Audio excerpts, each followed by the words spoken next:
Ya está en curso. Perfecto. Bueno, entonces ahora sí, bienvenidos y bienvenidas. Muchas gracias por conectarse hoy. Este ha sido un gran esfuerzo realizado por los ponentes que en breve los presento y las presento. Estamos entonces en el... Ay, voy a cerrar el micrófono, Gabriela. Listo.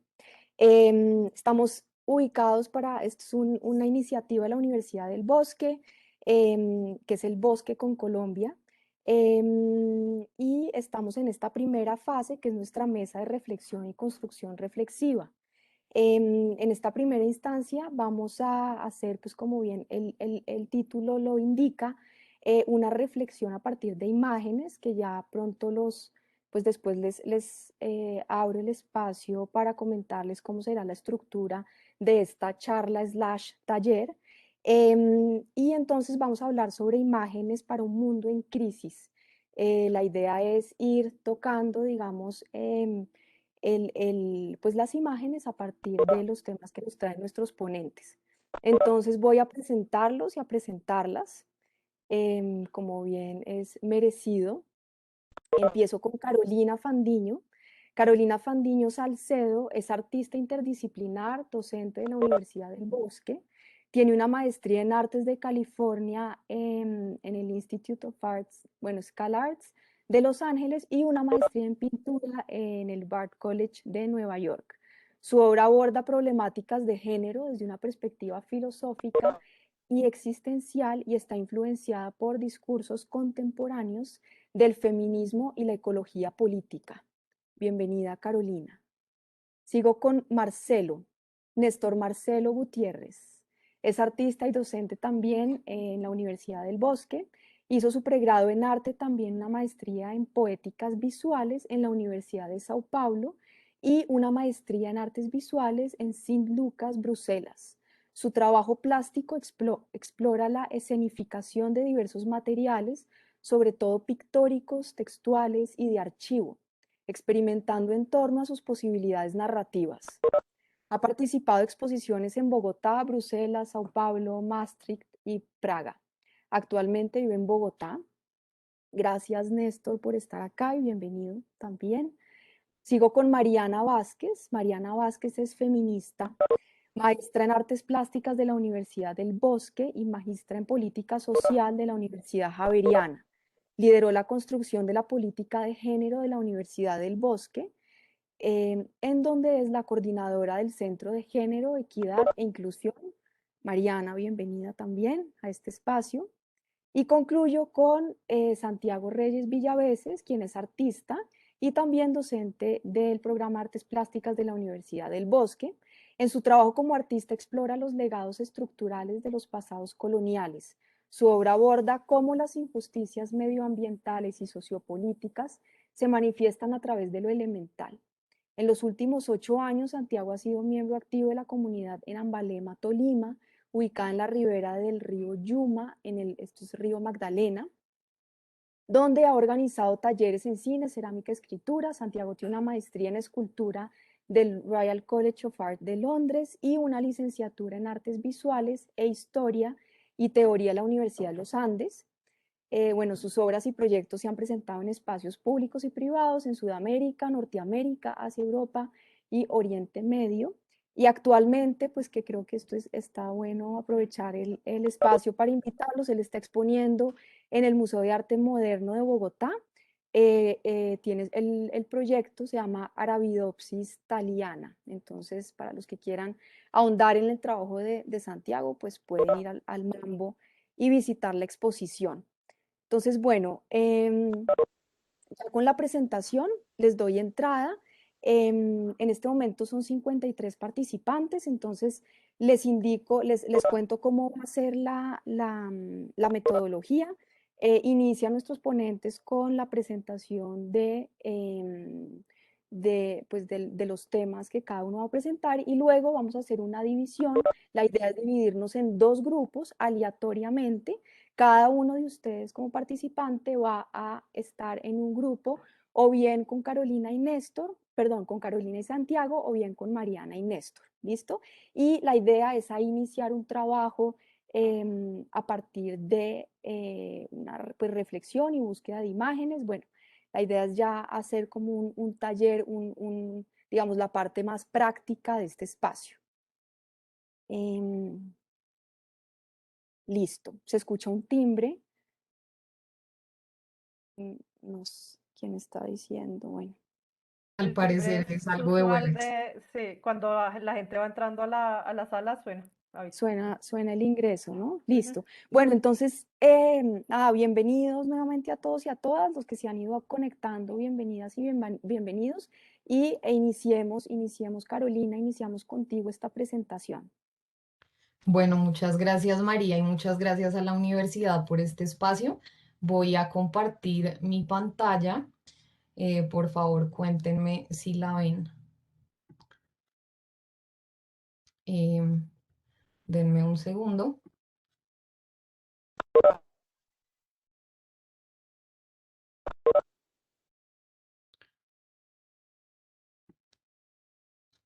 ¿Están viendo mi pantalla? Perdón. Ah. Sí, Caro. Bueno, el título que le dimos a este conversatorio es Imágenes para un mundo en crisis. Y el tema que hoy abordaremos es la crisis de representación por la que están atravesando imágenes y monumentos a nivel mundial. A lo largo de nuestras intervenciones, me gustaría que pensaran en tres preguntas a saber. La primera, ¿cuál es la función de lo simbólico en una sociedad? La segunda, ¿qué elementos estilísticos y de imaginería han utilizado diferentes sociedades en determinadas épocas? Y tercero, que reflexionemos acerca de la capacidad que tienen las imágenes para representar a un grupo de personas o excluirlas. Eh, no está, ya. Mi introducción la voy a dividir en tres partes. La primera, voy a hablar de los elementos ideológicos y estéticos que caracterizan a los monumentos convencionales para contrastarlos con propuestas más contemporáneas y que abordan el monumento de manera crítica. En segundo lugar, quisiera hablar de dos argumentos y o falacias que más frecuentemente se esgrimen en discusiones en torno al desmantelamiento de monumentos. Y en tercer lugar, y este es el punto en el que más énfasis voy a hacer, es cómo pueden los artistas o cómo podemos los artistas intervenir el campo de lo simbólico, lo iconográfico, la semiótica, la representación y el campo de la visibilidad. Entonces, comencemos y vamos por partes. Lo que nos dice la definición y la etimología de monumento es que es un dispositivo que le permite a la sociedad pensar y recordar. Y yo encontré 6 elementos que describen muy bien las intenciones ideológicas de los monumentos convencionales.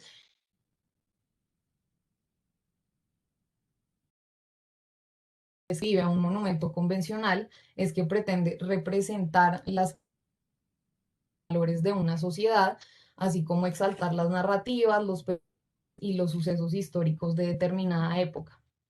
En segundo lugar, y en esa misma dirección, los monumentos convencionales pretenden producir o generar un relato o una imagen unificadora de nación.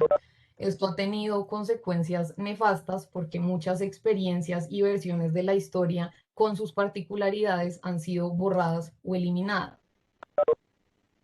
Los monumentos convencionales pretenden fijar una narrativa de la historia. En cuarto lugar, pretenden comprometer a los ciudadanos de manera afectiva en discusiones en torno al sentido de pertenencia y la identidad. En quinto lugar, pretenden constituirse como autoridades históricas. Y yo creo que hasta hace unos años la autoridad que revestía los monumentos tenía que ver con dos cosas. La primera, que eran imágenes impuestas o símbolos impuestos, pero la segunda también es que estaban revestidos de autoridad por su vocabulario visual, que además es hiperbólico. Y yo creo que la autoridad que podría revestir a los monumentos del futuro o a los monumentos más críticos consiste en su capacidad para aglomerar versiones polifónicas y divergentes de la historia. Y el sexto elemento que caracteriza a los monumentos, tanto convencionales como a los más críticos, es que pretenden trazar un etos o un camino de futuro para que las generaciones venideras conmemoren, recuerden el pasado, la memoria, y también para que construyan sobre lo construido. Eso en términos ideológicos. En términos estéticos, también encontré que hay 6 elementos que caracterizan a los monumentos convencionales. Primero, estos son unos monumentos que juegan con la escala y el tamaño. Son monumentales, como su nombre lo indica. En segundo lugar, son verticales. En tercer lugar, están hechos de un material prácticamente indestructible. En cuarto lugar, utilizan estilos o apelan a estilos del hiperrealismo en la representación, pero también juegan con la distorsión, con la exageración y con el agrandamiento. En quinto lugar, estos monumentos, perdón, en cuarto lugar, estos monumentos convencionales representan en su mayoría a hombres caucásicos de credos religiosos dominantes como católicos y cristianos protestantes.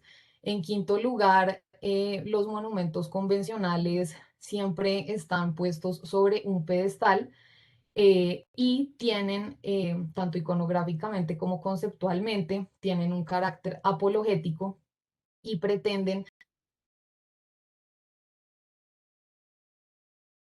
celebrar en un momento dado, fueron el heroísmo, el triunfalismo, la beligerancia, la fuerza, y en este sentido, eh, digamos que exaltan un tipo de dignidad tradicional y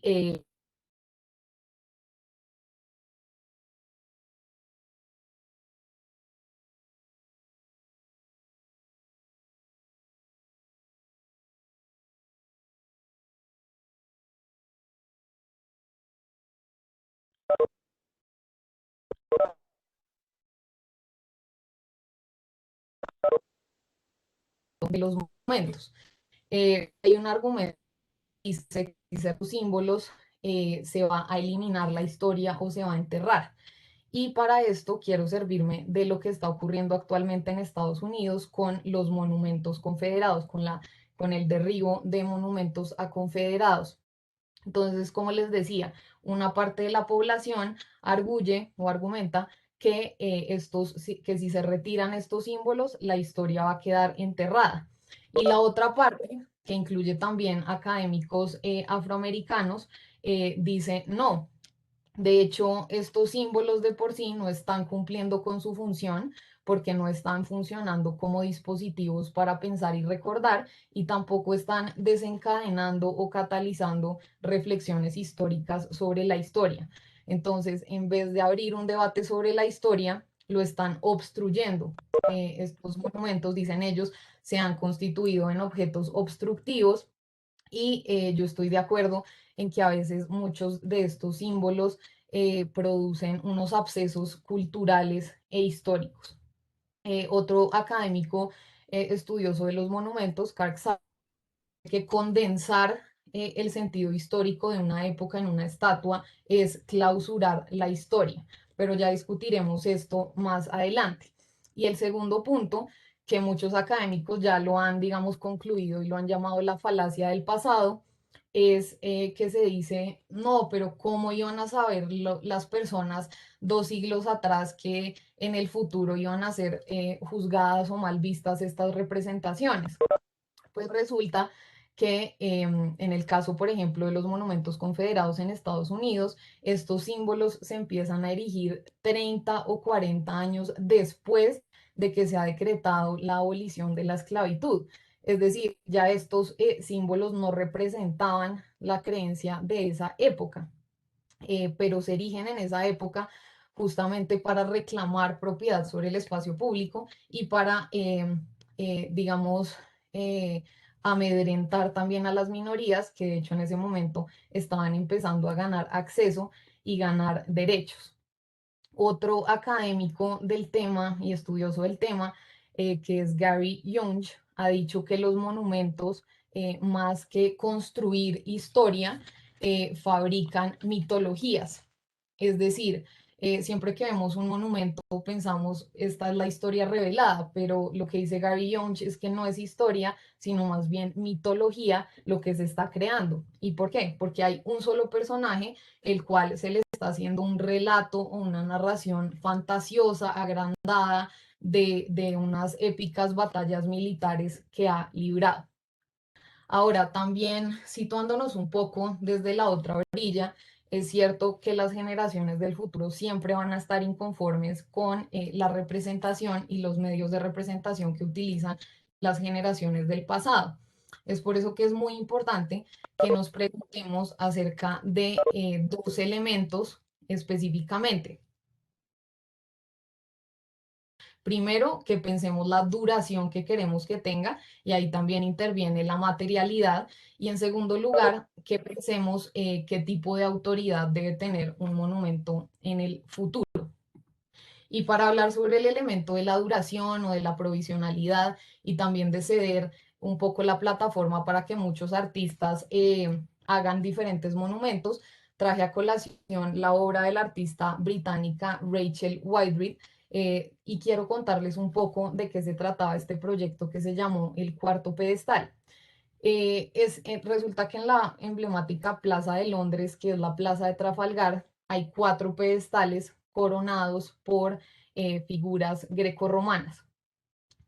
Todos tienen encima de un pedestal una de estas figuras, a excepción de este, que está libre. La propuesta de la monarquía era instalar allí el busto de la madre de la reina Isabel II, pero esto no tuvo resonancia ni acogida. Entonces lo que se convino es que se iba a hacer un proyecto entre la alcaldía local y los artistas y arquitectos, y que iban a exponer periódicamente en este pedestal. La primera en hacerlo fue Rachel Whiteread, una artista británica. También han expuesto aquí artistas conceptuales como Hans Hacke, Michael Rokovich, entre otros. Las intenciones que tenía el artista cuando hizo esta propuesta eran dos. La primera era una intención, digamos, de tipo conceptual y era construir un pedestal sobre otro, o construirle más bien un pedestal a otro pedestal. Eh, y por otro lado, su intención ya en términos materiales era contradecir las propiedades formales del pedestal original, que era eh, adusto, macizo, impenetrable, y transformar su materialidad haciendo un pedestal en vidrio traslúcido que fuera frágil y que se pudiera romper en cualquier momento. Y el último gesto que hizo fue invertirlo y ponerlo sobre el otro pedestal. Ahora quisiera referirme brevemente a lo que muchos han llamado como rituales de desmantelamiento en Colombia. ¿Y por qué uso la palabra o por qué se ha utilizado la palabra ritual? Porque específicamente en el derribo de monumentos que tiene que ver con comunidades indígenas, ha habido, digamos, un componente cultural en cuanto a que hay baile, hay canto, hay una ceremonia y también hay comunalidad. No es simplemente echar la estatua abajo, sino que ha habido toda una serie de construcciones culturales alrededor de estas deposiciones de monumentos. Y a mí me parece muy interesante lo que está pasando en Colombia ahora mismo, porque se abre una oportunidad para reformular los símbolos y las imágenes coloniales y aplicarle a este debate un lente desde los estudios postcoloniales. Me parece muy interesante sobre todo lo que ocurrió con el Sebastián de Belalcázar en Cali y Popayán, lo que ocurrió con el Gonzalo Jiménez de Quesada en la Plaza del Rosario y también lo que ha ocurrido en Los Héroes. Y quiero aquí remontarme a algo que ya dije, y es que, por ejemplo, el Monumento de los Héroes, y esto fue algo que se me olvidó decir hace unos minutos, el Monumento de los Héroes el Sebastián de Belalcázar son esculturas y monumentos que se hacen ya en el siglo XX, es decir, prácticamente 4 siglos después de que hubiera terminado la colonia. Entonces, por eso yo digo que es tenaz o es difícil, es problemático que se erijan en el siglo XX cuando ya esos no son los ideales ni los valores que se están predicando en la sociedad.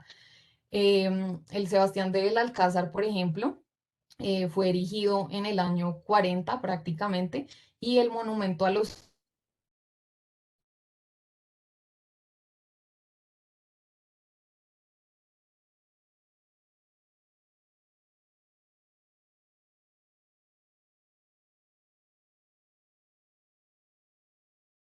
ha sido un crimen.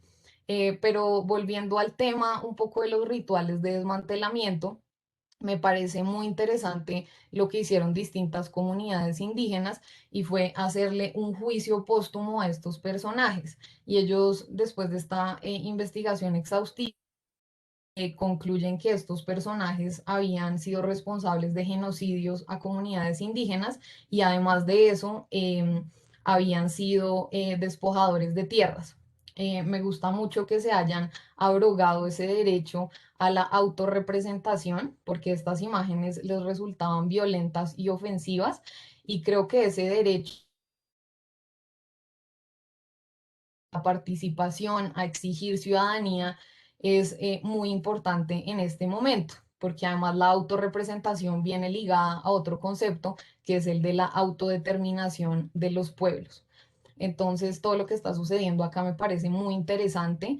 El hecho de que, digamos, se desmonte o se destruya uno de estos monumentos no es sinónimo de que las comunidades indígenas inmediatamente y mágicamente van a ganar derechos. Sin embargo, si seguimos, digamos, teniendo este tipo de representaciones en el espacio público, muy probablemente se va a retrasar más ese acceso que ellos puedan tener a sus derechos como ciudadanos. Por otro lado, y ya había dicho esto en otro conversatorio, me parece que se le está dando el enfoque errado a estos debates. Me parece que aquí no hay.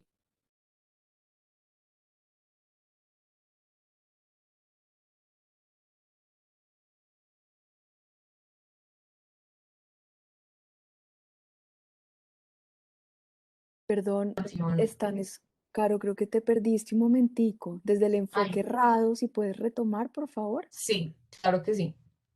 Gracias por decirme, porque pues no estoy revisando. Me parece que se le ha dado un enfoque errado a esta problemática. No creo que sea un problema de vandalismo, porque hay todos unos rituales y un sentido en hacer estos desmantelamientos. Y por otro lado, creo que tampoco se puede reducir esta problemática a una situación de seguridad o a una problemática de orden público. Yo creo que se trata más bien, y lo que está pasando ahorita es que las imágenes y los monumentos están atravesando por una crisis de representación y de representatividad, y es justo allí donde los artistas,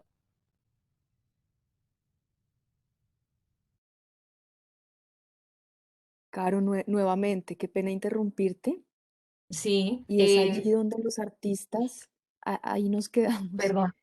Oh, vale, que es allí donde los artistas podemos colarnos e introducirnos y empezar a trabajar con lo simbólico, con el campo de la iconografía, de lo estético, y sobre todo los artistas contemporáneos estamos muy interesados en trazar mapas de poder y mapas de visibilidad para reconfigurar justamente esos mapas de poder y esos regímenes de visibilidad.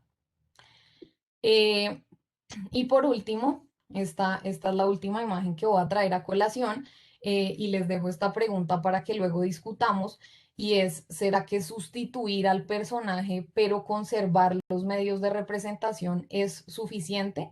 Y traigo esta imagen de una obra del 2019 del artista afroamericano Kehinde Wiley, que estuvo expuesta en distintas partes de Estados Unidos, esta vez en Times Square, y lo que hace que Hindi Wiley en esta obra es hacer una réplica exacta de el monumento al comandante del Ejército Confederado de Estados Unidos, J.E.B. Stuart, y sustituye o reemplaza el personaje. Ese es como el cambio que introduce. Ya no vemos a un hombre viejo, a un militar blanco, sino que vemos a un joven afroamericano vestido con ropa urbana.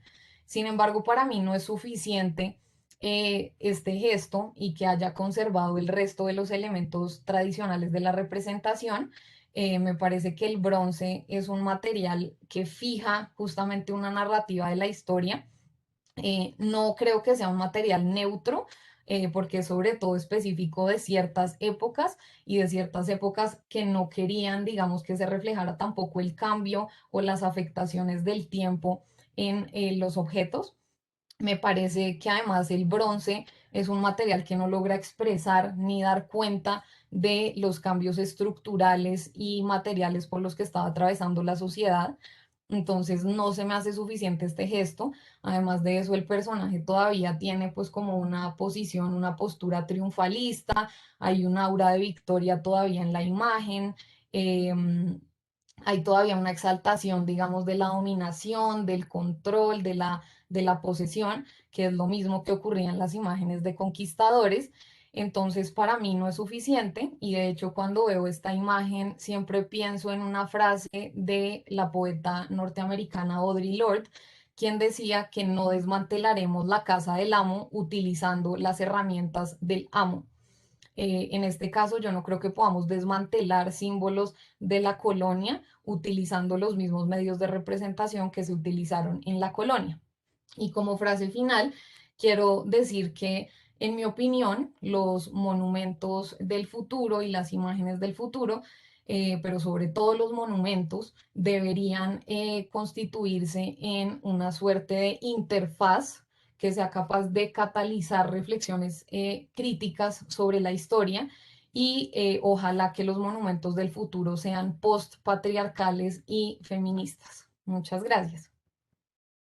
Voy a dejar de compartir eh, Gracias. y le cedo el micrófono a Mariana. Bueno, eh, para darle continuidad a lo que está planteando Caro, yo voy a hacer el abordaje desde lo político, para que pensemos un poco a quiénes ponemos en un pedestal en el espacio público. Quiero leerles una cita de Chantal Mouffe del libro de Agonismo Radical, donde nos dice que hay una dimensión estética en la política y una dimensión política en el arte. Las prácticas artísticas juegan con los deseos de la gente y moldean sus identidades. Hay algo en nosotros como seres humanos que nos hace ser un poco iconofílicos. Adoramos imágenes, nos sentimos representados por una serie de estatuas de diferentes tamaños, a las cuales llenamos de significado de una manera permanente.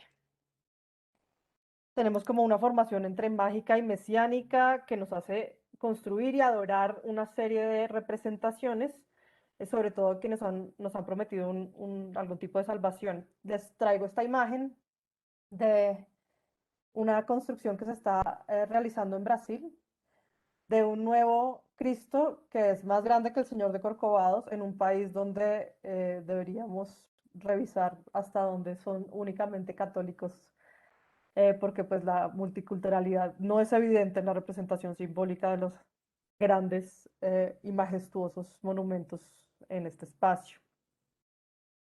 ¿A quién representamos en el espacio público? Es la pregunta. Además de figuras religiosas y pues las representaciones en el espacio público, como lo estaba planteando Caro, son usualmente de hombres blancos con nombres propios que se han construido a partir de intenciones de algunos particulares. Si ustedes revisan la ciudad y se van pasando por la ciudad de Bogotá, van a encontrar diferentes monumentos a militares, pequeñas estatuas, bustos, que representan a ciertos hombres que por algún interés, bien sea de la alcaldía local, bien sea de algunos intereses privados, se construye en un espacio que se supone es público. Eh, ¿Qué pasa con estas esculturas o con estos monumentos que nos dicen y nos determinan desde qué lugar nos estamos narrando?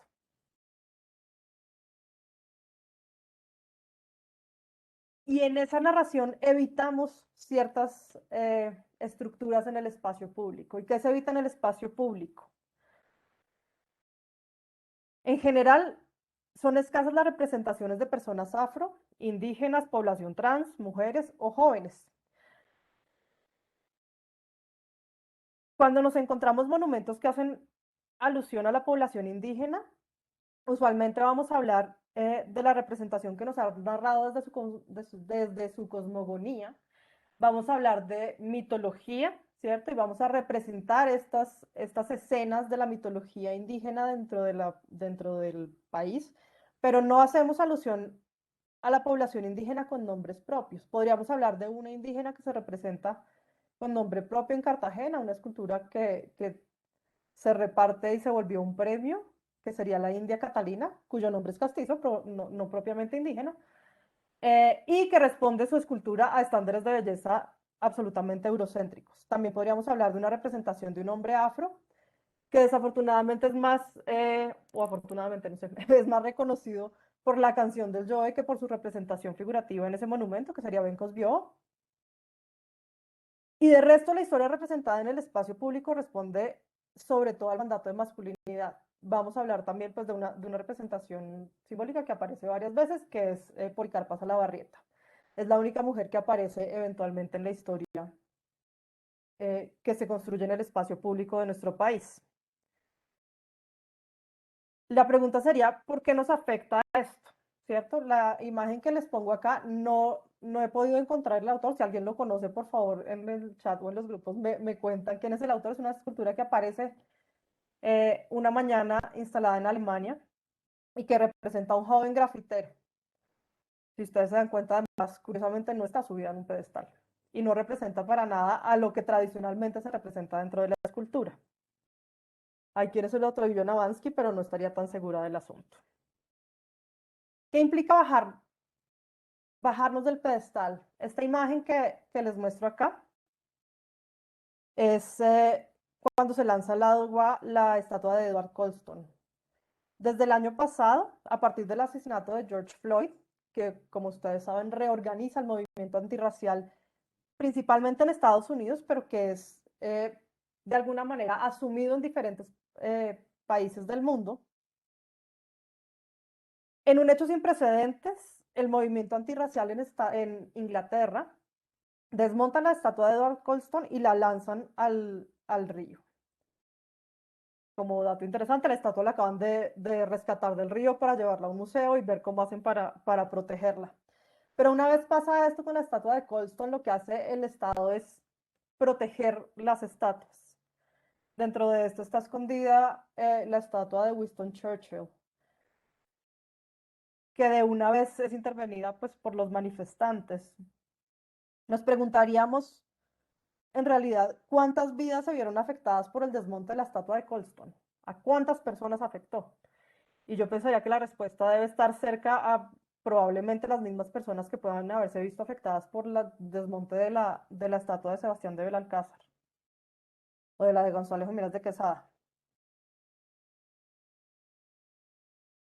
Es importante pensar en estas acciones de resistencia como una intervención de lo público, como una práctica artística sensible de apropiación y de resignificación del espacio público. El espacio público y en la discusión de lo político y la política pública solamente vemos representada la hegemonía que responde al mandato de masculinidad. Este mandato de masculinidad, como nos lo plantea Rita Segato, corresponde a eso que envuelve al sujeto blanco o blanqueado en nuestro caso, que se estructura a partir del pater familias, es decir, de este sujeto que tiene unas posesiones y dentro de esas posesiones vamos a encontrar tanto personas como bienes materiales y que implica e instala un discurso de nuestra historia.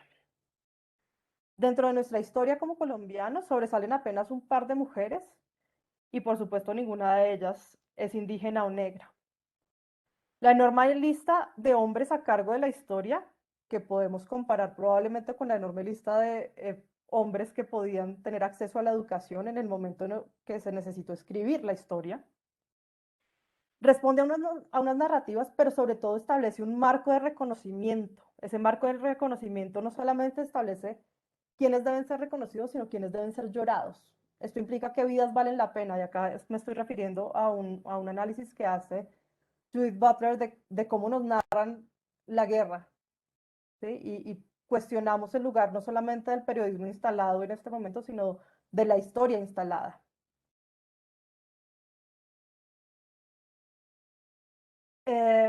Dentro de esas representaciones de la diferencia que tenemos en la historia, pues los cuentos son bastante vagos. Tenemos efectivamente una historia de Policarpo Salabarrieta, dado que su historia fue bastante relevante, pero no sabemos si hay otras historias igual de relevantes. No sabemos cuál es el lugar de Manuelita Sáenz, por ejemplo, además de haber sido la amante de Simón Bolívar, ¿cierto?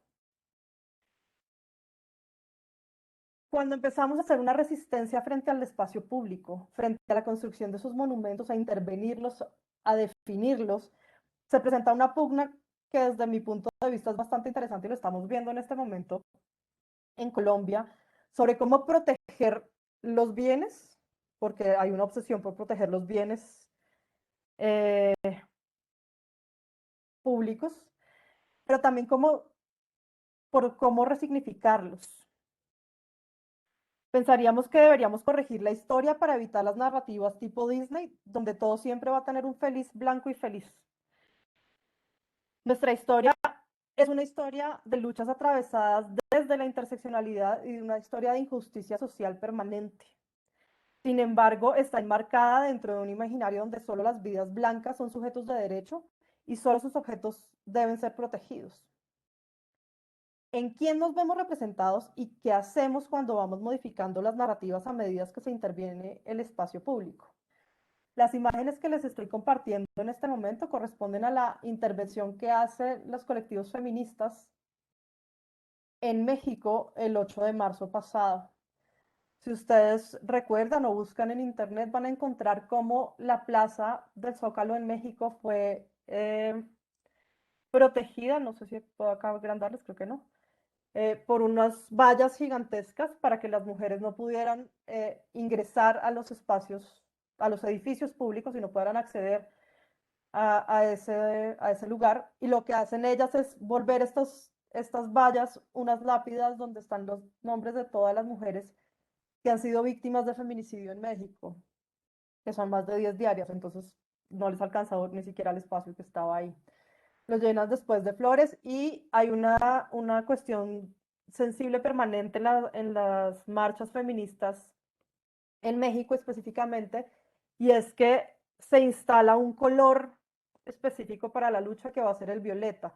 Si bien el color violeta pues ya hace parte, digamos, de la construcción feminista desde principios del siglo pasado, acá va a ser una forma de invadir el espacio público. ¿Sí? Ellas lo hacen a partir de dos elementos, el humo violeta y la brillantina, la escarcha violeta, con la cual van a empezar a situarse dentro del espacio público de manera permanente. En esta toma del 8 de marzo van a ver pues cómo se apropian del monumento del ángel y cómo empiezan a nombrar cada una de las calles a partir de esas mujeres que han sido asesinadas.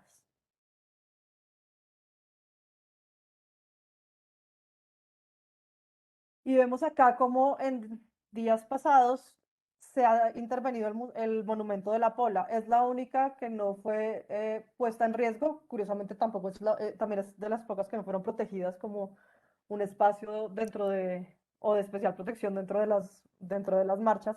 Pero es intervenida de una manera muy particular. Si ustedes se dan cuenta en la imagen de la izquierda, donde está la imagen completa, a ella le ponen una pañoleta verde, es una pañoleta de la lucha por la interrupción voluntaria del embarazo, y corrigen esta placa que decía, aunque mujer y joven, me sobra valor para sufrir la muerte y 1000 muertes más, viva la libertad. Y le tachan ese aunque y escriben siendo. Y aquí hablamos de un discurso que es bien importante corregir porque no es a pesar de ser mujeres, que es porque es mujer que logra instalarse en ese lugar.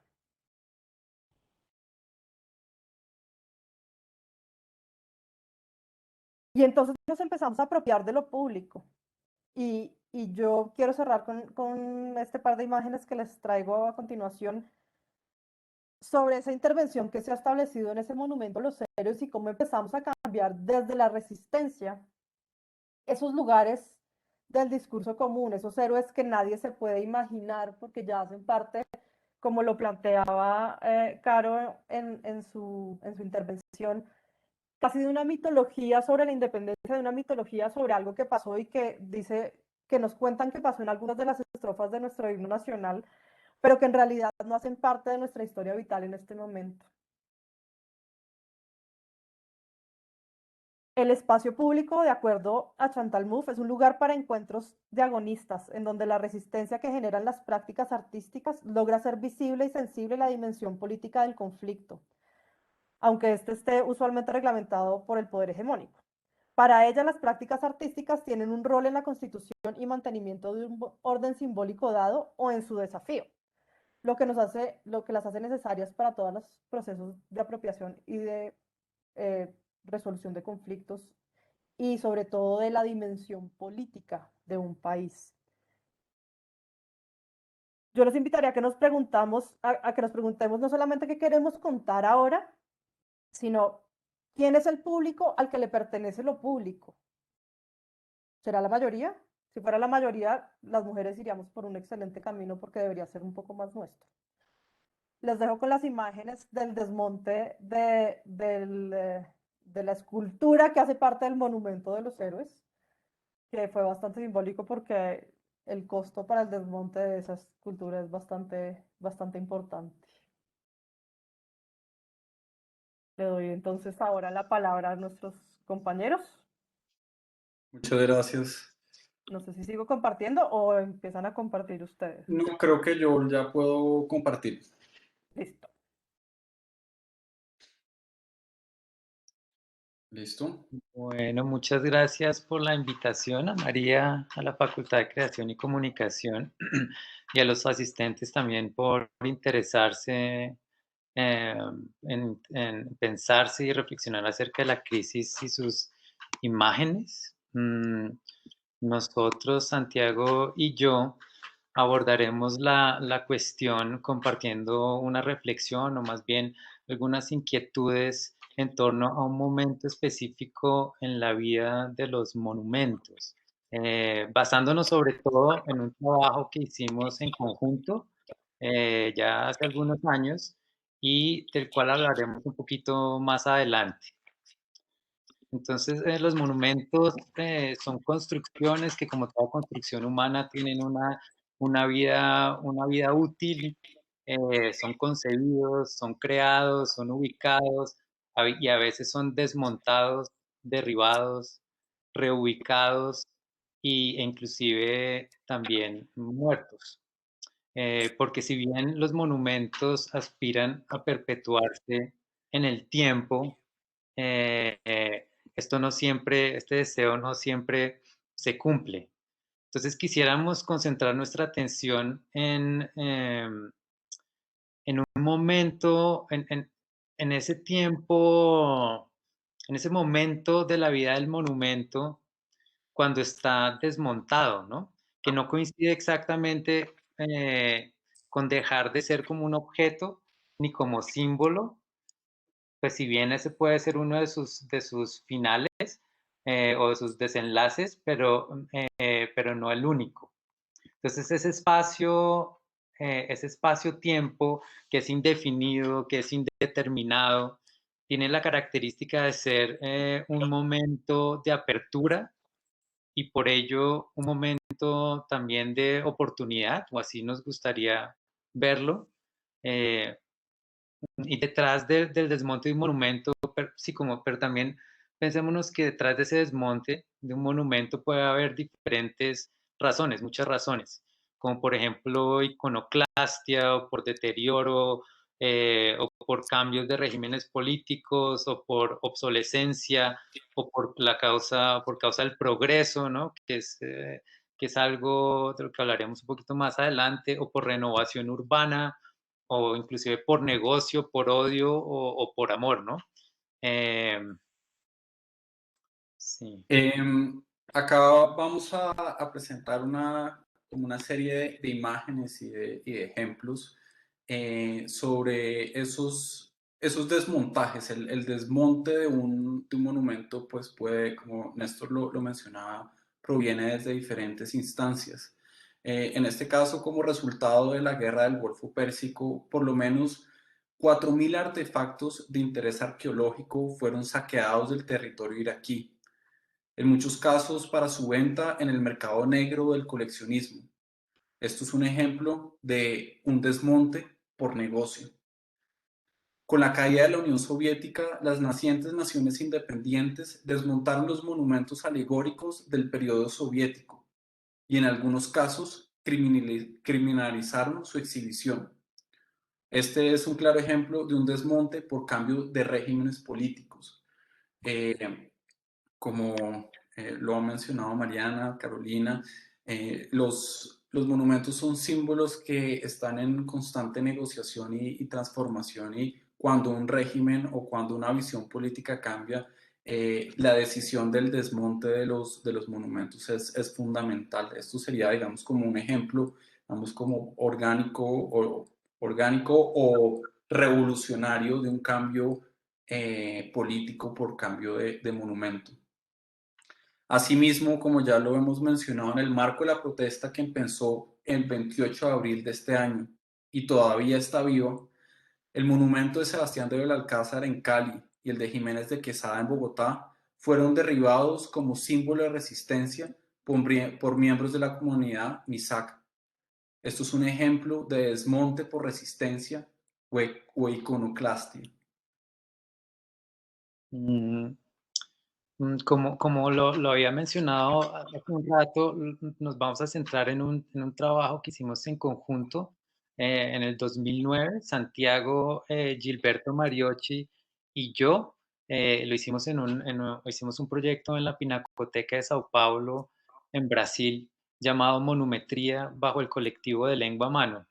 Gilberto no nos acompaña hoy, pero virtualmente, pero nos acompaña en espíritu. Monumetría consistió en una serie de intervenciones en la Pinacoteca de Sao Paulo, que es un museo enfocado en el arte brasilero de los siglos XIX y XX sobre todo, pero que además tiene programas de exposición de arte contemporáneo y tiene también en su colección pues, arte internacional, es exposiciones de arte internacional, pero se centra en las primeras décadas del siglo XX y finales del siglo XIX. Escogimos intervenir diferentes lugares de la institución. Podría decirse que de una manera más o menos parasitaria, eh, en vez de concentrar la muestra en el espacio de exposición designado al arte contemporáneo. Ese espacio lo llaman el octógono por su forma. Y bueno, también tienen otras salas en un edificio que es aledaño a la Pinacoteca, donde también hacen muestras de arte contemporáneo. Mejor dicho, el museo tiene unas salas específicas donde se muestra arte contemporáneo y unas salas específicas donde se muestra arte del siglo XIX, otras salas donde se muestra arte del siglo XX, etcétera, ¿no? Tienen pues todo un programa museográfico pues bien, muy interesante más. Y este proyecto surgió por encontrarnos con un monumento enorme, así como en Sao Paulo, porque Santiago y yo coincidimos en Sao Paulo, vivimos en Sao Paulo más o menos pues en esa época, o hasta esa época vivimos en Sao Paulo, en 2009 ya nos regresamos, bueno, Santiago un poquito antes. Y entonces encontramos este monumento enorme, tanto por su tamaño físico, pero también por su tamaño o su poder simbólico, sin podernos explicar el lugar donde estaba puesto, ¿no? Entonces, que era el campus universitario de la Universidad de Sao Paulo, que es un espacio alejado del centro histórico de la ciudad, en un espacio abierto, sin referencias históricas claras o plausibles, ¿no? Entonces, preguntando, nos percatamos que los habitantes de Sao Paulo no tenían ni idea de por qué ese monumento estaba ahí, ni qué representaba. Inclusive, pues le preguntamos a algunos académicos e historiadores, ¿no? Entonces esa desproporción entre el tamaño y su desconocimiento generalizado nos llevó a investigar, y ese fue el origen del proyecto. Era claro que el monumento no coincidía con el lugar en el cual estaba emplazado, lo cual es bastante común en este tipo de monumentos, ¿no? Que la semiótica simbólica de ese monumento coincida con el espacio físico en el que está, ¿no? Por ejemplo, Jiménez de Quesada en el centro de Bogotá, Bolívar en la Plaza de Bolívar, etc. Y descubrimos que el monumento había estado en el centro de la ciudad en sus orígenes, que eso fue inaugurado en 1934 y después de unos años fue desmontado.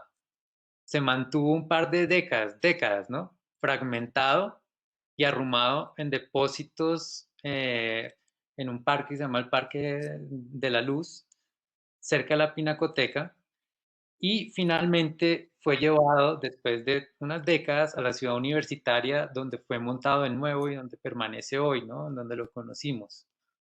Es un monumento a Francisco de Paula Ramos de Acevedo, un arquitecto que proyectó y lideró un cambio urbano sin precedentes en Sao Paulo, pasando de villa colonial a ciudad moderna, ¿no? Es impresionante todas las construcciones que hay en el centro histórico de Sao Paulo, proyectadas por Ramos de Acevedo, que es un personaje además medio gris. Es impresionante, a mí me impresionó mucho eso, ¿no? Como que sus proyectos son, no sé, tiene, pues implementó todos esa arquitectura sistemática de finales del siglo XIX en Brasil, con asilos, hospitales, casas burguesas, teatros, etcétera, y el centro está lleno de edificaciones monumentales hechas por él, y son muy pocas las personas que no sean especialistas, pues, o arquitectos que conocen la figura. Y el monumento es un monumento al progreso, simbólicamente. A continuación les vamos a mostrar visualmente la parte que nos interesa de esa historia.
Nuestro.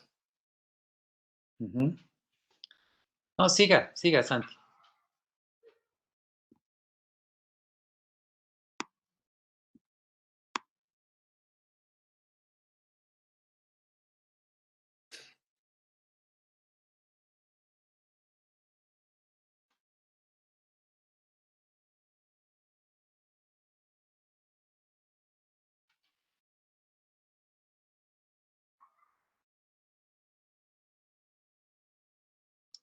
Esta que se ve ahí es una vista aérea de la Pinacoteca de Sao Paulo en la época en que hicimos monumetría, ¿no? En el 2009. Este es el lugar original del emplazamiento al monumento a Ramos de Acevedo, ¿no? Ahí en la mitad de esa avenida que se ve ahí. No sé si puede usted señalar con el cursor, Santi, la Pinacoteca. ¿Cuál es la Pinacoteca? Para que quede claro. Esa es la Esta es la Pinacoteca. Pinacoteca, y este es el antiguo lugar de emplazamiento del monumento. Cuando uno llegaba a Sao Paulo, entraba por esta avenida y lo primero que se encontraba era con el monumento a Ramos de Acevedo.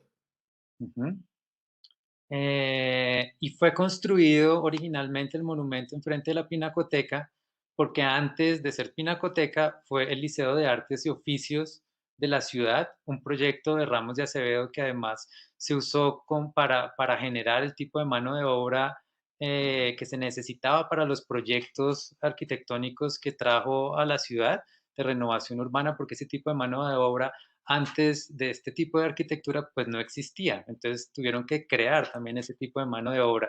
Entonces en ese sentido el Liceo de Artes y Oficios tuvo una parte en esa historia, ¿no? Y después, unos años después, se convirtió en la Pinacoteca de Sao Paulo.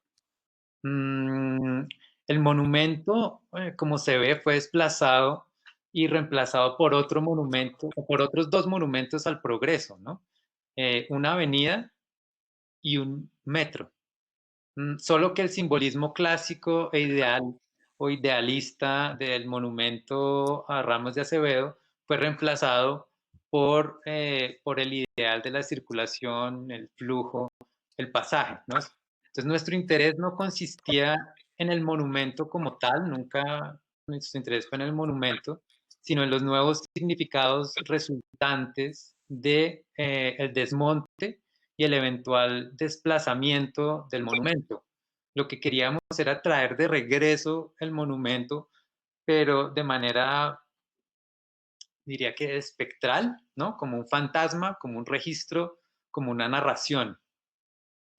Una de las intervenciones que hicimos consistió en proyectar una imagen del monumento que coincidía con el lugar original donde fue emplazado, ¿no?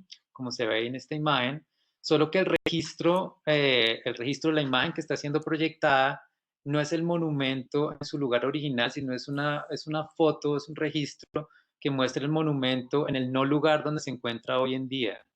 El monumento proyectado es mostrado de frente, que es, mejor dicho, mirando hacia la Pinacoteca, como aparece ahí, pero originalmente el monumento estaba mirando en la otra dirección, ¿no? Porque todo el grupo, todo el conjunto alegórico del trabajo, las artes, el arquitecto proyector, que estaban guiados por un caballero en su caballo alado, llevando la victoria en su mano, estaban jalando, estaban dirigiéndose hacia las afueras, hacia los límites de la ciudad, ¿no? Porque en ese momento los límites eran hacia allá.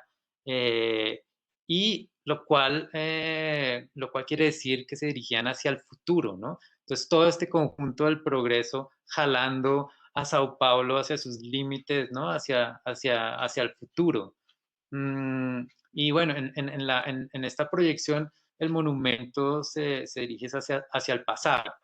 Entonces esta imagen era chiquita, de manera que los visitantes se acercaban a verla y cuando se acercaban a verla se activaba un sensor de esa puerta automática donde estaba siendo proyectada la imagen y la imagen se perdía en el horizonte. Si la persona salía, se encontraba con una vista como esta que estamos mostrando ahí, en un balcón, y en un balcón que anteriormente fue la entrada principal de la Pinacoteca. Por ahí se entraba antes a la Pinacoteca originalmente, pero ahora estaba cerrado y era un balconcito que quedaba enfrente de esta avenida. Mejor dicho, la persona quedaba, ¿no? Como además las puertas se cerraban y le habíamos puesto una película oscura que no dejaba ver hacia adentro, entonces que la persona se quedaba afuera. Y pues viendo como este reflejo también de la ciudad, queda enfrentada la persona, el visitante, a un lugar de pasaje, ¿no? Queda enfrentado en últimas a una ausencia. En esta foto se registra la inauguración del monumento en 1934.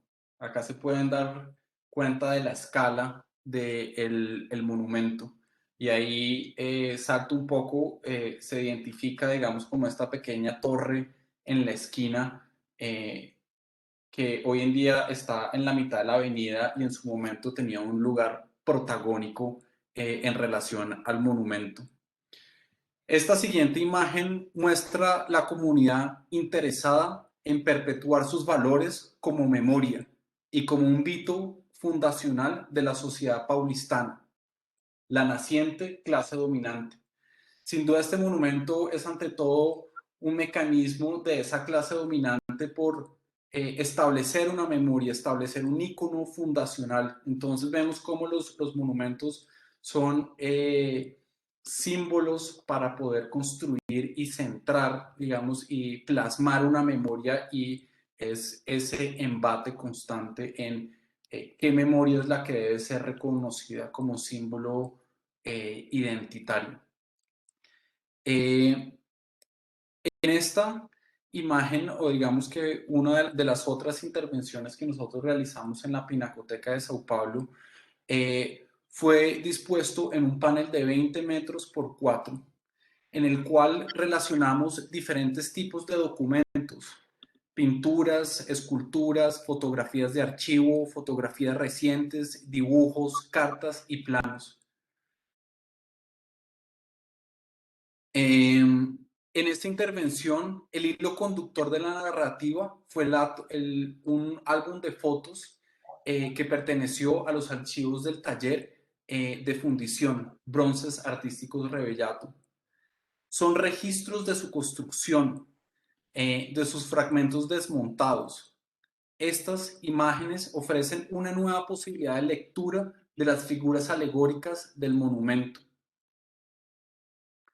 ¿Qué nos dice? Por ejemplo, un grupo de trabajadores dentro del torso acéfalo del caballo, que junto con otras figuras representaban el progreso.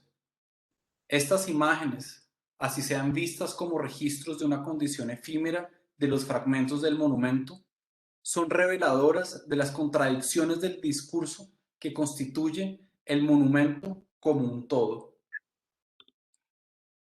Así, al relacionarse en el espacio del panel, en el espacio de este panel, que es como una especie de ensayo visual que utiliza tanto fotografías y documentos que nosotros produjimos con obras de la colección de la Pinacoteca, proponemos una nueva narrativa para la comprensión histórica. Agamben decía una cosa que es supremamente interesante, y es que los artistas jugamos con la historia como lo hacen los niños, que nos permite combinar y reconfigurar constantemente esos relatos históricos, y por eso nosotros propusimos la construcción de este panel. En esta intervención, la acción de editar propone relaciones entre diferentes momentos históricos, situaciones, tipos de representaciones, cualidades documentales, formas de exhibición y materialidades, y así diferentes temporalidades, recorridos y distancias para la lectura. El desmontaje del monumento se convierte en una cantera narrativa, una ecología de nuevas narrativas. En este sentido, a nosotros, y digamos como en conexión a lo que planteaba Mariana y Carolina, nos interesa es esa dimensión ecológica del monumento, cómo un monumento pertenece y construye a una ecología de símbolos y de significados y de sentidos. En este proyecto lo que nosotros queríamos era leer el monumento no desde su unidad o desde su valor escultórico, sino desde su ecología y de diferentes piezas, y cómo otros artistas y relatos estaban contando ese momento histórico. Esta es una de las intervenciones, de las otras intervenciones que realizamos en la Pinacoteca. La Pinacoteca contaba con esta sala de escultura francesa, que era una, digamos que estaba... el artista protagonista era Rodin, en donde ahí se ven algunos de sus esculturas. Lo que nosotros realizamos en esta intervención fue sustituir un mueble didáctico. O sea, en ese espacio había un mueble que contaba los diferentes pasos en los que se realiza una fundición, y nosotros lo que hicimos fue sacar un molde del monumento en su lugar actual, y reprodujimos esa secuencia del yeso hasta llegar al bronce. Acá se puede ver cómo nosotros hicimos esa reinstalación hoy, y por eso Néstor mencionaba anteriormente, digamos, con esa actitud parasitaria como artista, en el sentido en el que nosotros hacíamos esta intervención de modo utilizando diferentes, digamos, como intervenciones en este sentido. Nosotros fundimos un fragmento del monumento a Ramos de Acevedo, un recorte difuso de la alegoría de la escultura que muestra una mano agarrando un martillo con brazo, con codo, hombro, parte de la espalda, parte del pecho. Un fragmento que actualiza el monumento y trae al museo como símbolo que puede ser apropiado, actualizado, una alegoría al trabajo y a su reproducción. Y a manera de conclusión, y para cerrar, diríamos que los monumentos son símbolos de nuestras sociedades que pueden influenciar y ejercer su poder sobre estas y que a su vez pueden ser modificados. La relación va en ambas direcciones. Por eso resulta importante encontrar maneras de integrar el cambio y las transformaciones a su historia. El objeto de esta conversación, que nosotros apenas estamos abriendo, y para que entre todos nos la apropiemos, es preguntarse por el modo de convivir, asimilar y reaccionar a las transformaciones de los símbolos en sociedades cambiantes, democráticas y plurales. Ujú. Sí, los monumentos conmemorativos han vuelto en una especie de secretos públicos con los que convivimos, ¿no? Muchos, si no la mayoría, son encarnaciones de las historias de racismo, patriarcales, de colonialismo, despotismo o todas las anteriores juntas, pero sobre todo son historias de arrogancia, ¿no? Son encarnaciones arrogantes, o suelen ser encarnaciones arrogantes. Y como están hechos para perdurar, entonces ese carácter estático produce angustia, por supuesto, ¿no? Como lo hemos venido, o lo han venido relatando con diferentes ejemplos, Mariana, también, también Carolina y pues ahora nosotros. Y una angustia eh, que nos resulta secretamente familiar y que relacionamos con otras angustias secretamente familiares que reconocemos bien, ¿no? Esa manía que tenemos de hacer como si no pasara nada, cuando en el fondo sabemos que, pues, que sí pasa, ¿sí? Secretos a voces que, pues, que a veces encarnan en estos monumentos, monumentos que encarnan traumas fundacionales que pareciera que no queremos o no podemos enfrentar, ¿no? Pero esos secretos reprimidos siempre regresan para jalarnos las patas, y las semanas pasadas sí que han sido representaciones o reproducciones, ¿no? De esos traumas fundacionales como sociedad, ¿no? Como que jalada de patas tan tenaz la que hemos tenido. Una amiga escribió lo siguiente: los significantes vacíos de la identidad colectiva se construyen como secretos públicos, ¿no? Y las 14 estatuas que han sido derribadas desde que empezó el paro, o así vi en una estadística ayer en El Espectador, dan cuenta de ese proceso de reconfiguración cultural, pues que tiene claro cuáles son y dónde están esos significantes vacíos, ¿no? Entonces compartimos nuestra experiencia de resignificación con monumetría, con este proyecto en Brasil, porque para nosotros fue como un exorcismo, y en el proceso encontramos algunas estrategias que nos permitieron darle presencia, ¿no? Volver a presentar hoy una memoria reprimida con la cual queríamos lidiar. Entonces los invitamos a que lidiemos ahora sí ya juntos y públicamente de manera plural con nuestros secretos públicos. Sí, y para concluir es que reflexionemos sobre la transformación y la resignificación de lo simbólico como un proceso que demanda una discusión pública y democrática. Así como sucede con las transformaciones de orden económico y político, la discusión de las transformaciones de lo simbólico deben estar en el centro de la discusión democrática, y pues creo que este espacio es el ideal. Entonces con esto Creo que podríamos... Sí, muchas gracias, Néstor, Santiago y Carolina y Mariana. Entonces, tenemos muy poquito tiempo, pero les propongo que hagamos un ejercicio muy conciso. Voy a hacer la división de grupos. Les va a saltar un recuadrito para que por favor pongan aceptar y van a quedar, pues como somos bastantes, nos dividimos en estos dos grupos y quedarán con Santiago y con Carolina y con Néstor y Mariana. ¿Listo? Entonces déjenme ya, los voy a empezar a pasar y por favor pues le dan aceptar em, a su grupo correspondiente. Esto va a ser totalmente aleatorio.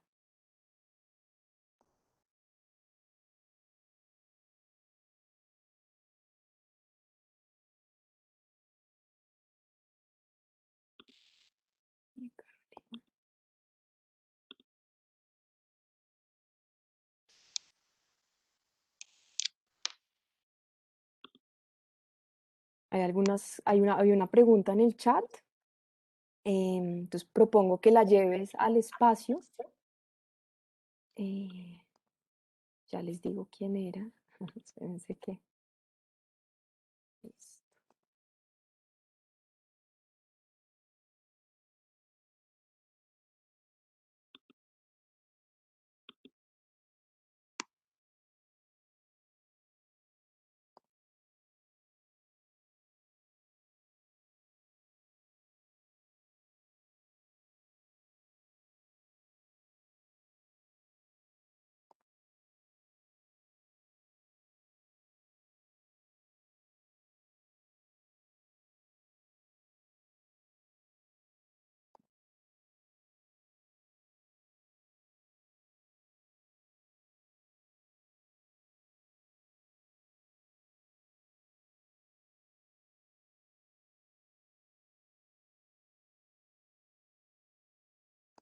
Ya están empezando a pasar a los grupos. Ya quedan poquitos.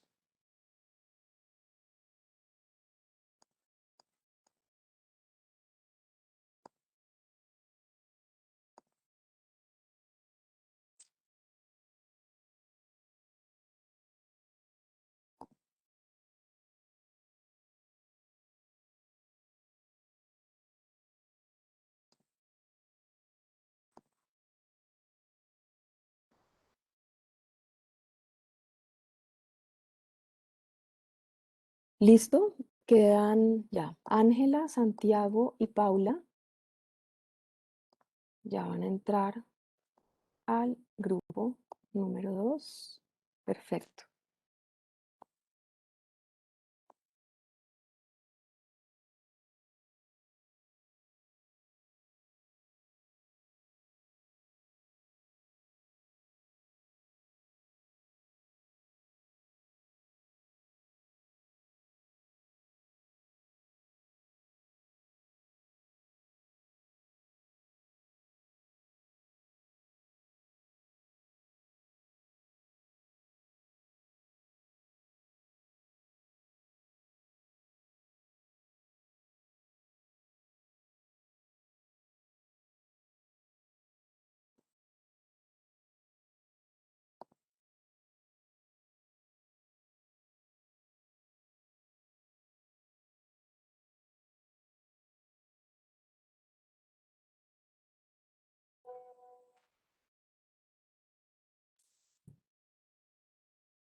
Juan Carlos, ¿estás por acá?